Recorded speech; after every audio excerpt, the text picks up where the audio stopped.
Hello everyone, welcome back to our YouTube channel. So today we are going to discuss about suit of civil nature. This is part 3 of the particular series. तो इसमें हम discuss करने वाले हैं जो भी part बाकी था उसको सारे सारे चीज हम डिस्कस करने वाले हैं. दिस इज द पार्ट 3 और इस वीडियो में we will try to complete suit of civil nature. Suit of civil nature में ऑलरेडी 2 वीडियो है, आप उसको देख सकते हैं. In the preview, we are going to discuss like some of the landmark cases on suit of civil nature. Suit of civil nature में जो भी landmark cases है उसको हम जानेंगे with some examples because this will clear your conceptual clarity. This will clear the concept of suit of civil nature in more depth. Then we'll discuss about explanation 1 and explanation 2 of section 9. Section 9 का दो explanations है तो उसको भी हम discuss करेंगे. And later on we will discuss about expressly and impliedly bar under section 9. Section 9 में एक exception से in the form of bar. One is expressly bar, another is impliedly bar. And lastly we are going to discuss some of the important questions on section 9 that can be come in your judicial service men's examination. It can be come. तो ये सारे चीज हम discuss करने वाले हैं. Video का length हम बार बार बोल रहे हैं कि थोड़ा सा लेंथी हो सकता है, so have patience because we never ever want to compromise on conceptual clarity.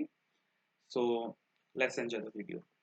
Coming to the next part, some of the important cases under section 9. The first case is all about Vurinath versus state of Jammu and Kashmir. ये जो case था, this case was relating to माता Vaishnav Devi temple. Okay, इस case में माता Vaishnav Devi temple का related कुछ issues था.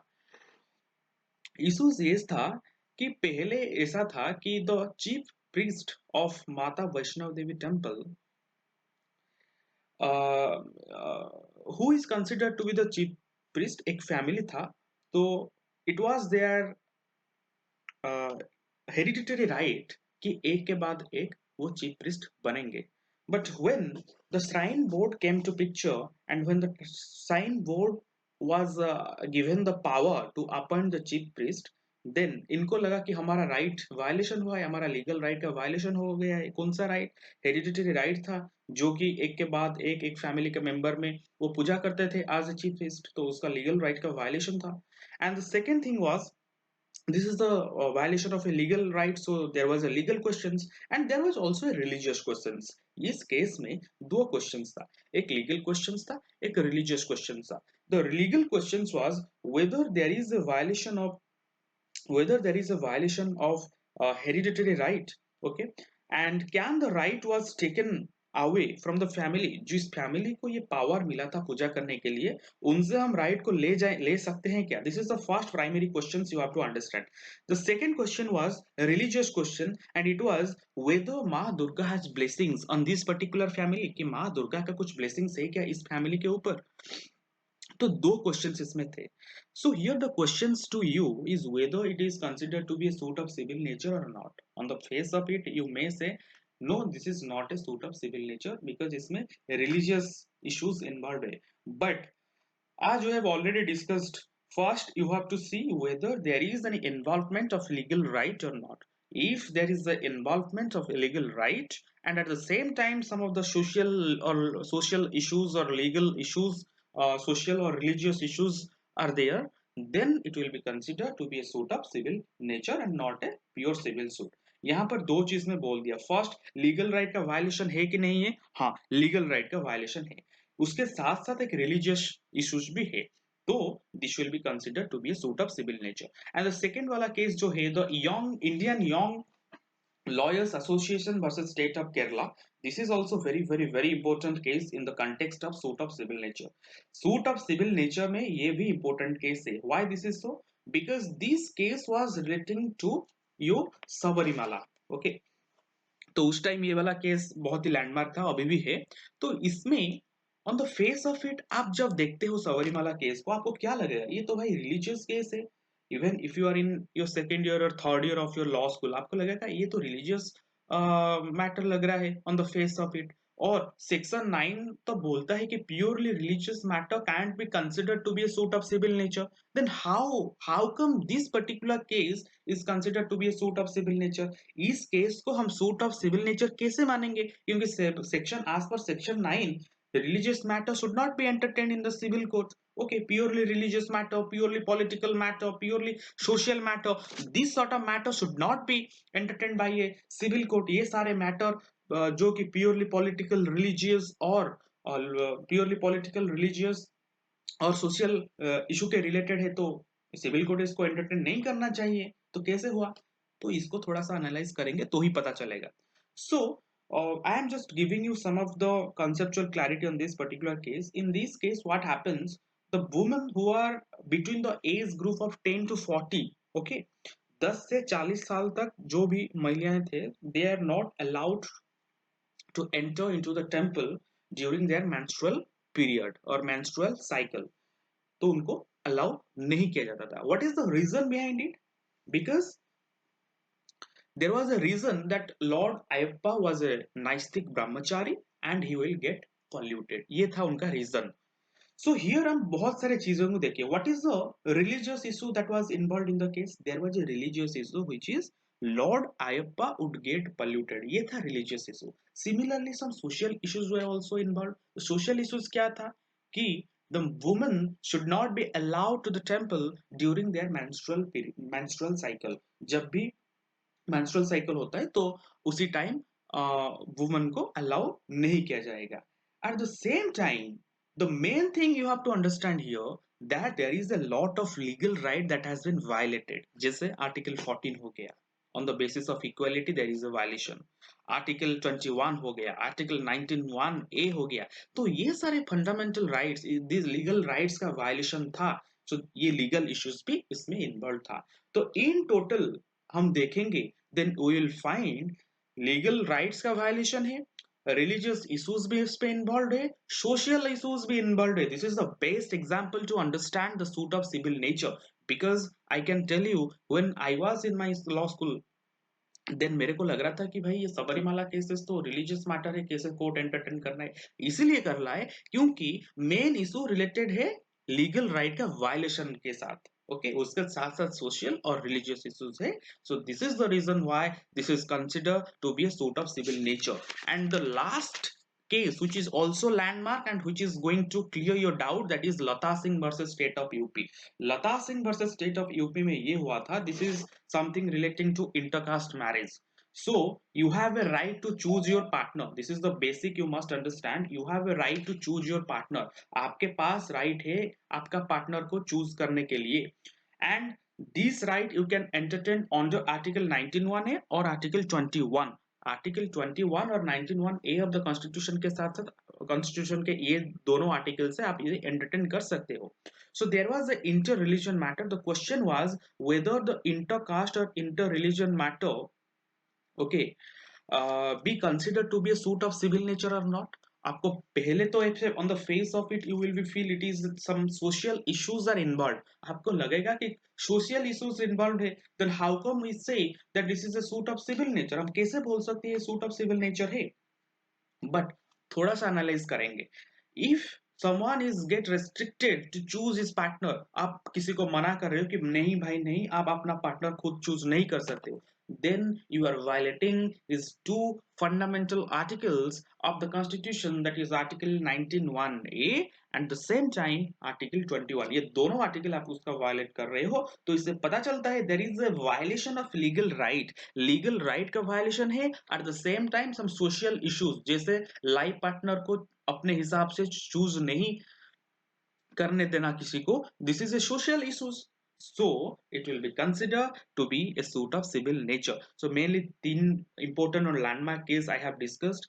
ये जो तीन cases है they are very very very important to understand the concept of suit of civil nature। although we have already discussed the concept of civil suit of civil nature, these are the landmark case, you can give this case in your examinations and this case will make the concept of suit of civil nature more clear। coming to the next part, that is explanation to section 9। okay, this is also very very very important। why this is so? Explanation to section 9 बहुत ही ज्यादा important है, क्योंकि इसलिए important है, बच्चे इसको छोड़ देते हैं, समझ में नहीं आता है, इसीलिए छोड़ देते हैं। तो first thing you must understand, एक चीज आपको पहले पता होना चाहिए, whenever talking about explanation to section 9, आप जब सेक्शन 9 का एक्सप्लेनेशन के बारे में बात कर रहे हो, ये दो एक्सप्लेनेशन है इसमें, ओके, एक्सप्लेनेशन 1 एंड एक्सप्लेनेशन 2। तो सॉरी, एक्सप्लेनेशन जो है, this is not defining the suit of civil nature. ये दोनों एक्सप्लेनेशन आपको लगेगा कि section 9 is talking about explanation, sorry, section 9 is talking about suit of civil nature.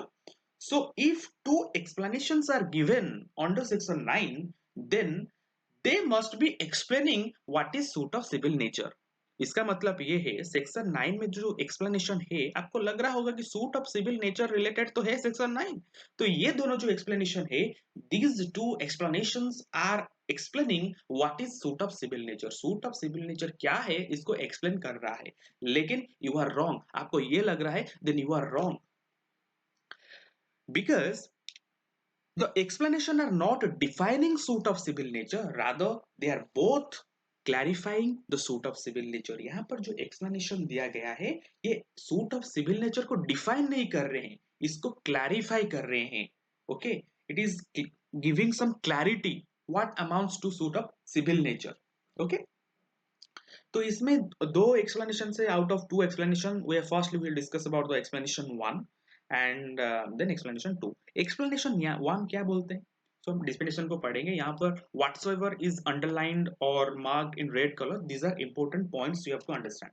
If the disputes involve civil rights, कोई भी dispute है जहां पर एक सिविल राइट का वायलेशन हुआ है या सिविल राइट वहां पे इन्वॉल्व है, इतना समझ में आया। लाइक प्रॉपर्टी ओनरशिप और right to hold an office, दो चीजें, प्रॉपर्टी ओनरशिप हो सकता है, नहीं तो कोई right to hold an office, कोई ऑफिस को होल्ड करने के लिए रिलेटेड राइट हो सकता है, या ownership related, property related, ownership related right हो सकता है, okay। The mere fact that resolving it may require determining the religious practices or ceremonies does not take it out of the jurisdiction of the civil court। क्या समझ नहीं आया, कुछ समझ में आया, आया कुछ समझ में नहीं आया, थोड़ा सा टेक्निकल है, समझते हैं इसको। ये बोल रहा है, let's say we are talking about suit of civil nature. हम जब सूट ऑफ सिविल नेचर के बारे में बात करते हैं, तो first thing that comes to our mind कि जहां पर कोई रिलीजियस रिलेटेड इश्यूज है, तो हो सकता है वो सूट ऑफ सिविल नेचर बनेगा, और हो सकता है वो नहीं बनेगा। Suit of civil nature define करना क्यों इंपॉर्टेंट है, इसीलिए इंपॉर्टेंट है because once you are defining the nature of a particular suit, whether it is a civil suit or suit of civil nature, then the civil court has jurisdiction to try that court। Civil of suit of civil nature होगा तो ही civil court try कर सकता है, civil suit होगा तो ही civil court try कर सकता है। तो जहां पर let's say there is a dispute relating to a property, or there is a dispute relating to an office, okay, I am very sorry, okay। जहां पर डिस्प्यूट कुछ प्रॉपर्टी के रिलेटेड है फॉर ओनरशिप, और लेट्स से कुछ office को hold करने के लिए कुछ डिस्प्यूट रिलेटेड है, और आपको वहां पर फील हो रहा है, लग रहा है, मैं ये वाला, लेट्स से एक ही एग्जांपल लेके समझते हैं, प्रॉपर्टी को कंसिडर को लीजिए आप, let's take the property into consideration. एक प्रॉपर्टी है, उसका ओनरशिप डिस्प्यूट में है, दो पार्टीज के बीच में और ऑर्गेनाइजेशन के बीच में, द प्रॉपर्टी का जो ओनरशिप है वो डिस्प्यूट है, एक बोल रहा है मेरा है उसका, और दूसरा बोल रहा है मेरा है। एज अ जज you are you just wanted to take the matter, but you feel कि मैं इस मैटर को डिसाइड करने जा रहा हूं, then also at the same times मेरे को बहुत सारे रिलीजियस प्रैक्टिस और सेरेमनीज को भी डिटरमाइन करना पड़ेगा, ओके। तो ये वाला जो फैक्ट है कि resolving it may requires determining the religious practices और ceremonies, not take it out of the jurisdiction of a civil court.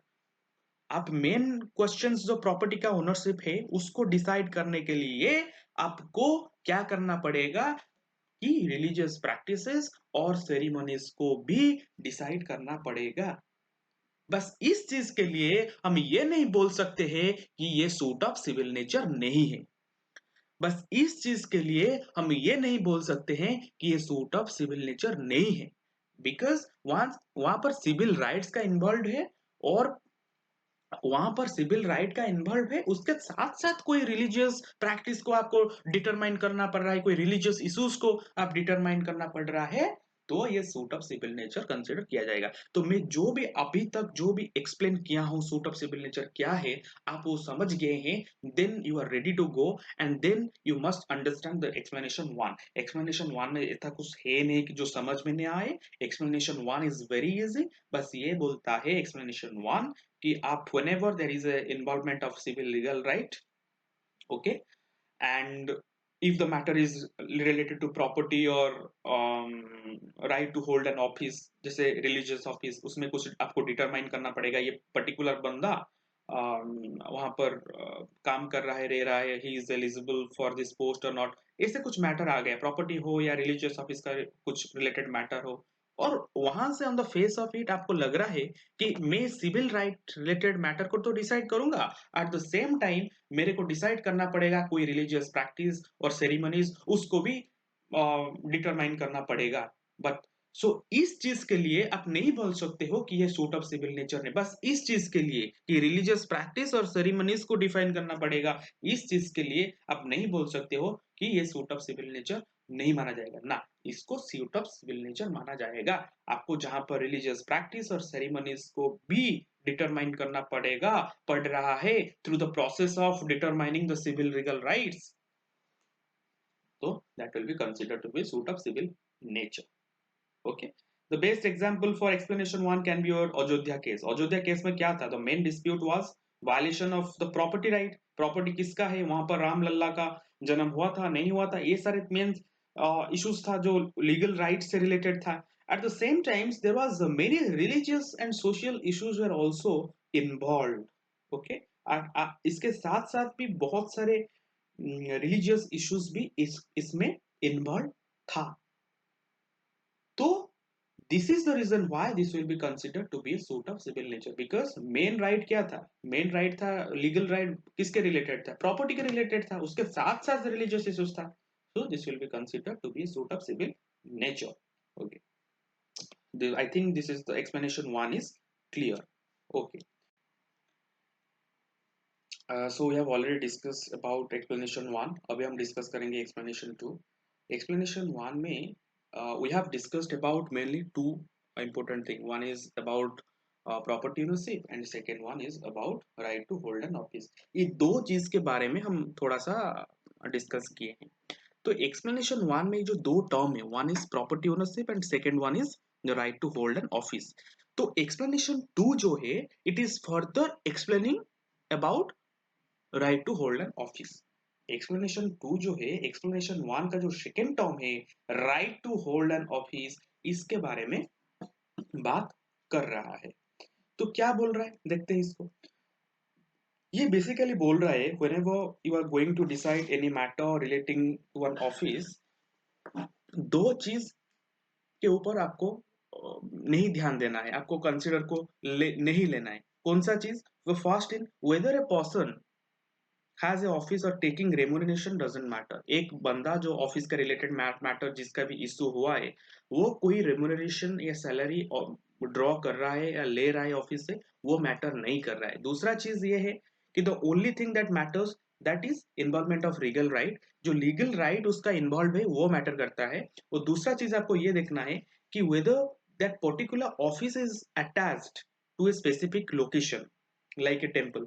एक पर्टिकुलर जो ऑफिस है वो एक स्पेसिफिक लोकेशन में अटैच्ड है कि नहीं है, वो भी मैटर नहीं करता है। सो मैंने दो चीज के बारे में बात कर रहा हूँ यहाँ, ध्यान से सुनिए, मैं दो चीज के बारे में यहाँ बात कर रहा हूँ। फर्स्ट थिंग इज, हम यहाँ एक्सप्लेनेशन पढ़ रहे हैं किसका रिलेटेड? ऑफिस का रिलेटेड। ऑफिस का रिलेटेड कोई डिस्प्यूट है तो a particular person is drawing the salary और रेम्यूनरेशन, दैट डजंट मैटर। एक पर्टिकुलर बंदा जो सैलरी या रेम्यूनरेशन ड्रॉ कर रहा है कि नहीं कर रहा है, वो मैटर नहीं करता है। दूसरा चीज जो मैटर नहीं कर रहा है, if the particular office is attach to a particular place, एक पर्टिकुलर ऑफिस एक प्लेस में सिचुएटेड है नहीं है, वो भी मैटर नहीं करता है। ओके, सो ये दोनों चीज को आप छोड़ देंगे, and if the dispute is relating to office, if the dispute is related to office, then also it will be considered to be a suit of civil nature. एक ऑफिस रिलेटेड डिस्प्यूट है, उसमें आपको define करना है कि whether it amounts to suit of civil nature और not, देन दो चीजें आपको कंसीडर को नहीं लेना है। रेमुनरेशन या सैलरी बंदा ड्रॉ कर रहा है कि नहीं कर रहा है, नहीं लेना है कंसीडर को। सेकंड में वो ऑफिस एक पर्टिकुलर प्लेस में सिचुएटेड है कि नहीं है, पर्टिकुलर प्लेस में अटैच्ड है कि नहीं है, वो भी मैटर करना है। The only thing that matters, it is very important, the last वाला पॉइंट में जो बोल रहा हूँ ये इंपॉर्टेंट, कौन सा चीज मैटर है, whether there is a involvement of legal right, कोई लीगल राइट ऑफिस के रिलेटेड कोई इलीगल राइट इन्वॉल्वमेंट है कि नहीं है और उसका वायलेशन हुआ कि नहीं है, वो चीज मैटर करता है। तो बेसिकली ये सेक्शन सॉरी एक्सप्लेनेशन 2 यही बोलता है। Okay, so we have till the time we have done with explanation 1, 2 and section 9. The next concept we must understand under section 9 is expressly and impliedly bar. Expressly or impliedly bar वाला जो concept है, this is considered to be an exception to section 9. Section 9 has two aspects.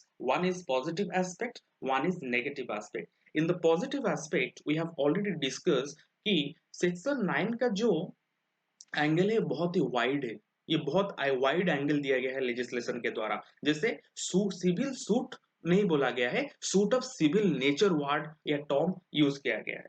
Once you are using the term suit of civil nature, इसका जो scope या wide है section 9 का, वो बहुत ही ब्रॉड बनता है। Okay, this is the first thing you have to understand. So this is the reason why scope या एम्बिट बहुत बड़ा है सेक्शन 9 का in the first part. So this is called positive concept. Negative concept क्या है, इसका एक exception से सेक्शन 9 का, जिसको नेगेटिव कंसेप्ट बोला जाता है, दैट इज एक्सप्रेसली और इम्प्लाइडली बार। एक्सप्रेसली और impliedly bar, it is putting some restriction upon section. पहले तो लेजिस्लेशन बोलता है कि हाँ आप suit of civil nature civil court में ट्राई हो सकता है। ओके, दूसरी चीज में दूसरे पार्ट में बोलता है कि हाँ हो तो सकता है, उसके साथ साथ कुछ रेस्ट्रिक्शंस या एक्सेप्शंस है। क्या क्या है उसको देखते हैं। पहले देखते हैं कि expressly bar, what does expressly bar means, इसको हमको समझना पड़ेगा। लेकिन उससे पहले जो बेयर एक्ट का लैंग्वेज है थोड़ा सा मैं आपको बोल देता हूँ। बेयर एक्ट में इसलिए लिखा गया है, excepting suits of which their cognizance is either expressly और इम्प्लाइडली बार। ये वाला टर्म यूज्ड है बेयर एक्ट में। Expressly sorry accepting suits of which their cognizance is either expressly or impliedly bar। तो इसका मतलब क्या है, मैं जो बोला वो सेम चीज लिखा है, लेकिन ये बेयरैक लैंग्वेज है। बेयरैक लैंग्वेज इंटरप्रिटेशन करना इसीलिए जरूरी है क्योंकि आज law student you must know how to interpret the bare act. So here the term cognizance is there, एक टर्म है कॉग्निजेंस। कॉग्निजेंस का मतलब क्यों यूज किया गया है, व्हाट इज द रीजन और logic behind using the word cognizance here. Cognizance का मतलब क्या है, इन जनरल कॉग्निजेंस का मतलब ये है यूजिंग ऑफ जुडिशियल माइंड और टेकिंग जुडिशियल नोटिस, इसी का मतलब होता है कॉग्निजेंस। तो कॉग्निजेंस यूज किया गया, इसका मतलब ये नहीं है कि आप कोई कोर्ट सूट को ट्राई ही नहीं कर सकते हैं, फर्स्ट बार हो गया तो ट्राई नहीं कर सकते, ऐसा नहीं है। Let's say there is a dispute which is going on between two party and another party raise an objections that this particular suit is barred by res judicata. ये जो पर्टिकुलर सूट सर, जैसा आप जो try कर रहे हो particular suit, ये race judicata के हिसाब से ये बार्ड है, आप इसको ट्राई नहीं कर सकते हो। तो यहाँ पर रेस जुडिकाटा के हिसाब से बार है या नहीं है, हमको कैसे पता चलेगा, ट्रायल करेंगे तो ही पता चलेगा ना, हियरिंग करेंगे तो ही पता चलेगा ना। तो हियरिंग चलेगा कि वेदर एक्चुअली जो bar that has been raised by the opposite party की ये बार है, इसके ऊपर हियरिंग चलेगा एंड कंक्लूजन आने के बाद हम बोल सकते हैं कि बार है, और उसके फर्दर हम एंटरटेन नहीं करेंगे सूट को। तो यहाँ पर जो कॉग्निजेंस का टर्म है, इसको इसी लाइट में आपको समझना है। Coming to the next, that is expressly and impliedly bar. Expressly bar impliedly bar मतलब यही है कि expressly bar refers to the cases where the statute explicitly states that a particular matter cannot be adjudicated by civil court. There are many special laws which establish special courts. बहुत सारे special laws है जो कि special court establish किया है। जैसे बहुत सारे एग्जांपल्स है, जैसे income tax tribunals, insolvency court, labor court, probate court, admiralty court और environmental tribunal, सर्विस मैटर के लिए एडमिनिस्ट्रेटिव ट्राइब्यूनल, ये सारे जो ट्राइब्यूनल्स एस्टेब्लिश हुआ या स्पेशल कोर्ट एस्टेब्लिश हुआ है कैसे हुआ है? एक स्पेशल लॉ के द्वारा। और ये special law, if there is a special law which is directly स्टेटिंग कि मेरा जो स्पेशल लॉ है उसी हिसाब से जो कोर्ट बनाया गया है उसी कोर्ट में ही ये मैटर ट्राई होगा, then the civil court don't have jurisdiction to try that matter. इसको बोलते हैं एक्सप्रेसली बार। एक्सप्रेसली में खुल्लम खुल्ला वो एक्ट बोल रहा है कि भाई साहब मैं खुद बोल रहा हूं, मेरे एक्ट के हिसाब से जो कोर्ट एस्टेब्लिश हुआ है उसी हिसाब से उसी कोर्ट में चलेगा, सूट चलेगा, सूट का प्रोसीडिंग चलेगा। तो इस केस में जनरल सूट सिविल कोर्ट जो होता है उसका जुरिस्डिक्शन में बार लग जाता है। इसका मतलब ये है जनरल सिविल कोर्ट वो सारे मैटर को ट्राई नहीं कर सकता है। दिस इज, इसको बोलते हैं एक्सप्रेसली बार। इसी को एक्सप्रेसली बार बोला जाता है। इम्प्लाइडली बार, इम्प्लाइडली बार में वो उसमें डायरेक्ट कुछ मेंशन नहीं होता है, सच मना नहीं करता है, डायरेक्टली मेंशन नहीं होता है या मना नहीं कर सकता है, but still if you are going through the legislative intention after interpreting that particular statute, एक स्टैट्यूट को इंटरप्रिटेशन करने के बाद और लेजिस्लेटिव इंटेंशन आपको ये मिल रहा है कि सिविल कोर्ट इसको ट्राई नहीं कर सकता है, तो उसको इम्प्लाइडली बार बोला जाता है। तो एक्सप्रेसली बार में एग्जांपल्स आपको पता होना चाहिए, जैसे इंडस्ट्रियल डिस्प्यूट हो गया, रेवेन्यू मैटर्स हो गया, representations of the peoples act related matter, arms force related matter, administrative service matter है, किसी को नौकरी से निकाल दिया गया है तो कहाँ जाएगा? सिविल कोर्ट में जाएगा? क्या जाएगा? एडमिनिस्ट्रेटिव ट्राइब्यूनल के पास, because this is special law has been established the special tribunal, a special court. Okay, ये सारे है expressly bar। Similarly impliedly bar में भी examples बहुत सारे दिया गया है, और बेस्ट एग्जांपल्स मेरे को सेकंड वाला लगता है, that is specific performance under specific acts, certain matters under the specific reliefs acts are impliedly barred from the civil court's jurisdiction where alternative remedies are available। जहां पर alternative remedies available है, alternative remedies available है, तो we can say it is impliedly bar. हम उसको impliedly बार क्यों बोलेंगे? Alternative remedies available है तो फिर आपको सिविल कोर्ट में क्यों जाना है? What is the reason for going to a civil court जहां पर ऑल्टरनेटिव रेमेडीज अवेलेबल है? जैसे आर्बिट्रेशन, आर्बिट्रेशन के through you can solve a matter, this is alternative remedy, तो आपको सिविल कोर्ट क्यों जाना है? सो यहाँ पर सिविल कोर्ट का जो जुरिस्डिक्शन है वो इम्प्लाइडली बार हो गया, यहाँ पर डायरेक्ट लिखा नहीं गया है, but the legislative intention is showing that the civil court should not try this matter। civil court इसको ट्राई नहीं करना चाहिए because it is impliedly bar। Okay, ये होता है उसका डिफरेंस दोनों के बीच। सो इसमें एक केस था, एक Dulla Bhai versus state of Madhya Pradesh जो केस है, this is very important case and this is also a landmark case in the context of expressly और expressly bar. This is a very landmark case. तो मेन इशूज ये था case में, आपको पता होना चाहिए। The main issue in this case was whether, despite the exclusive jurisdiction of a court, an ordinary civil court will still have jurisdiction to try। Exclusive jurisdiction clause पता है आपको क्या है? मैं अभी जो बोला ना कि कोई एक्ट है वो बोल रहा है कि मेरा एक्ट के हिसाब से जो कोर्ट एस्टेब्लिश मैंने किया हो तो उसी कोर्ट के हिसाब से वो प्रोसीडिंग चलेगा, इसी उसी कोर्ट में ही proceeding. This is called expressly exclusive jurisdiction clause। I am sorry, this is called the exclusive jurisdiction clause। इसको एक्सक्लूसिव जुरिस्डिक्शन क्लॉज बोला जाता है या माना जाता है। Okay, you got my point? या तो यहाँ पर क्वेश्चन ये था, एक act, let's say there is an act, there is a special law, it has established a special court and there is a exclusive jurisdiction clause in that special law कि whatever matter relating to this particular statute will come, it will be decided by this particular court। उसके बाद भी क्या civil court try कर सकता है कोई matter? ये था मेन क्वेश्चन। यहाँ पर beautifully the supreme court has given the guidelines कि कहाँ पर civil court, even there is an exclusive jurisdiction clause in a special statute और special law, still the civil court has jurisdiction to try a matter. पर कहाँ पर कर सकता है? The first, if the statute which creates the special court is ultra vires. जिस statute ने special court create किया है खुद ही अल्ट्रा वायरस है, खुद ही अल्ट्रा वायरस है, then the civil court has jurisdiction to try. Secondly, if the tribunal or the special court violates the specific provisions of the statute, then also ordinary civil court will have jurisdiction. जो भी tribunal या special court है वो statute का कोई provisions ही violets कर रहा है, पहले तो अल्ट्रा वायरस मींस कॉन्स्टिट्यूशन का प्रिंसिपल्स वायलेट कर रहा है, दूसरा खुद का कोई प्रिंसिपल्स भी वायलेट कर रहा है, तो भी वो स्पेशल लॉ खुद का कोई प्रिंसिपल्स वायलेट कर रहा है, तो भी the civil court will have the power to try the matter. Thirdly, the special court grossly violates the principles of natural justice. कोई स्पेशल कोर्ट जो प्रिंसिपल ऑफ नेचुरल जस्टिस का जो प्रिंसिपल है उसको वायलेट कर रहा है, वहां पर भी सिविल कोर्ट का पास पावर है ट्राई करने के लिए. और let's say there is a statute which does not provide any sort of remedies, एक स्टैट्यूट है जो कोई रेमेडी प्रोवाइड नहीं कर रहा है, then also the ordinary civil court will have remedy.